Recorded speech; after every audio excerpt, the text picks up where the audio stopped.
एक बार एक लड़का अपने बुआ के घर जाता है और बुआ से कहता है कि बुआ मेरे 2 दिन बाद शादी होने वाली है, आपको शादी में ज़रूर आना है। बुआ ये सुनती है और बोलती है कि ठीक है बेटा, मैं तो शादी में ज़रूर आऊँगा।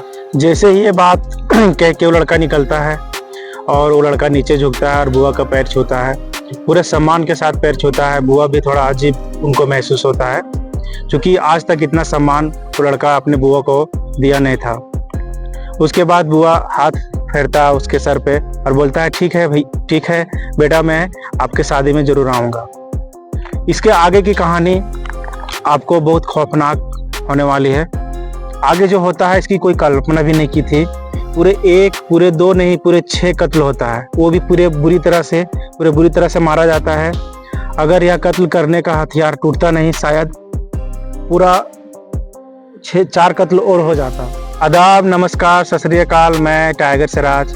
ये जो सच्ची घटना आप लोगों को सुनाने जा रहा हूँ, दरअसल ये घटना उत्तर प्रदेश के मोनपुरी का एक किसनी क्षेत्र है। वहाँ एक गांव लगता है गोकुलपुरा अरसरा गांव। दरअसल गोकुलपुरा का एक गांव पड़ता है, वहाँ पे एक लड़का का नाम सोनू रहता है। तारीख 22 जून 2023 को उसकी शादी थी।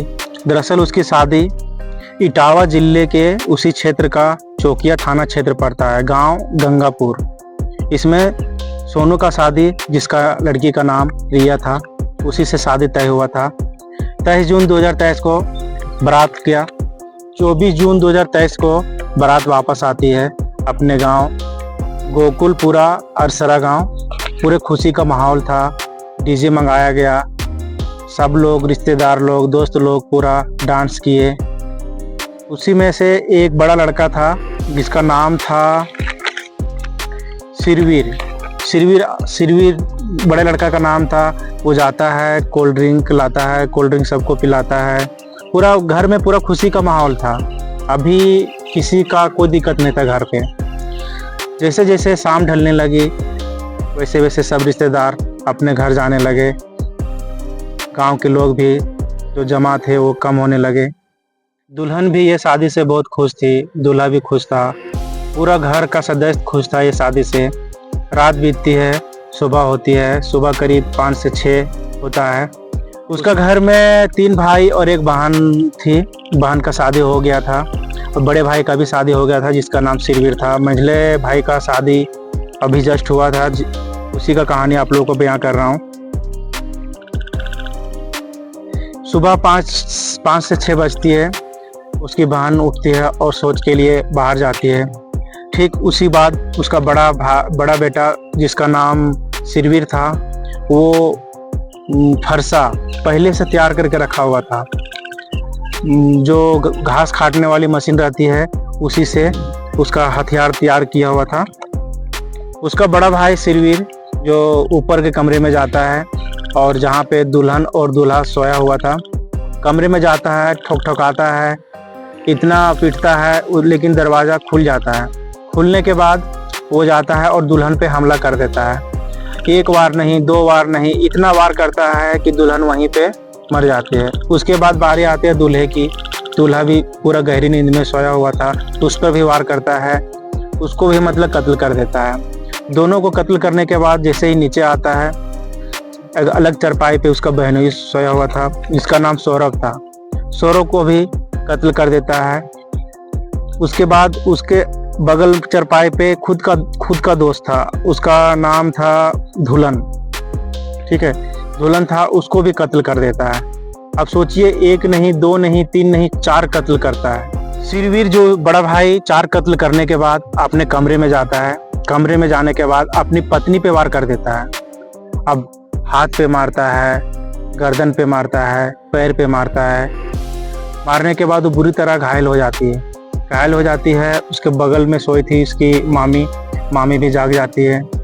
मामी को भी वार करने लगता है, उस पर भी मतलब टूट पड़ता है मारने के लिए, लेकिन उसको मार नहीं पाता है। जैसे ही कमरे से बाहर निकलता है, उसका छोटा भाई, जिसका नाम दीपक था, उसका छोटा भाई का नाम दीपक था, दीपक पे वार करता है, वो भी मर जाता है।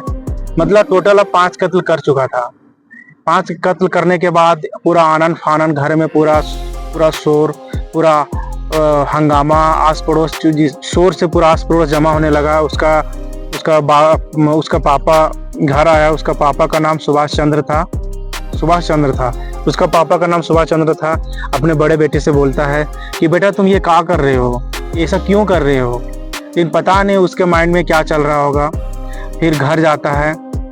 दरअसल बात ये होता है कि छोटा भाई को जिस टाइम वार कर रहा था उसका फरसा टूट जाता है। उसका जो फरसा का जो पाटा रहता है वो टूट जाता है। तो वो 5 ही कत्ल करता है, बस अपना पत्नी को और मासी को बुरी तरह से घायल कर देता है। इसके बाद घर जाता है।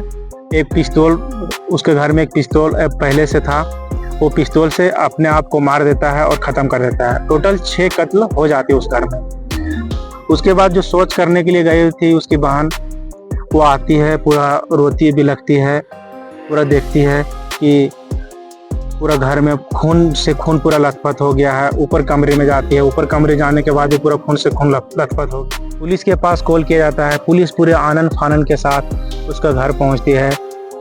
6 लाश को बरामद करती है और उसे अब पोस्टमार्टम के लिए भेज देती है। लेकिन एक बात यहाँ पे समझ में नहीं आ रही थी कि ये शूरवीर ऐसा किया क्यों, अपने 6 लोग को, घर में 6 सदस्य को क्यों मारा, ये पता नहीं चल पा रहा था। पुलिस अलग अलग एंगल से खंगाल रही थी। बाद में पता चला कि पुलिस इन्वेस्टिगेशन में उसके पापा से पूछा कि ऐसा क्यों किया, तो उसका पापा बोल रहा था कि ये थोड़ा माइंड से थोड़ा डिस्टर्ब था और दूसरी बात ये थोड़ा कम कमाता था। पुलिस भी इस मामले को पूरा गंभीरता से लेती है, पूरे अलग अलग एंगल को खंगालती है कि ऐसा आखिर शूरवीर क्यों किया।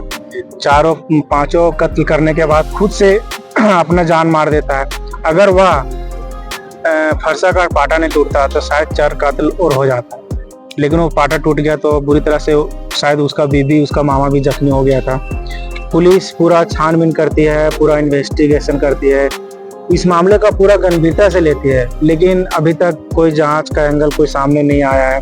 कोई उसका ठोस सबूत नहीं जुटा पाया है कि आखिर किस वजह से शूरवीर वो घटना का अंजाम दिया। ये कहानी अभी अधूरा छोड़ के जा रहा हूँ। ये कहानी का पूरा क्या हुआ नहीं हुआ अगले एपिसोड में बताऊंगा।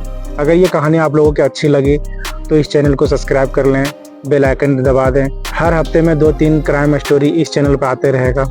मकसद क्राइम करने के लिए बताना नहीं है, लोगों को जागरूक करना है, लोगों को अवेयरनेस करना है। तब तक के लिए बाय, जय हिंद।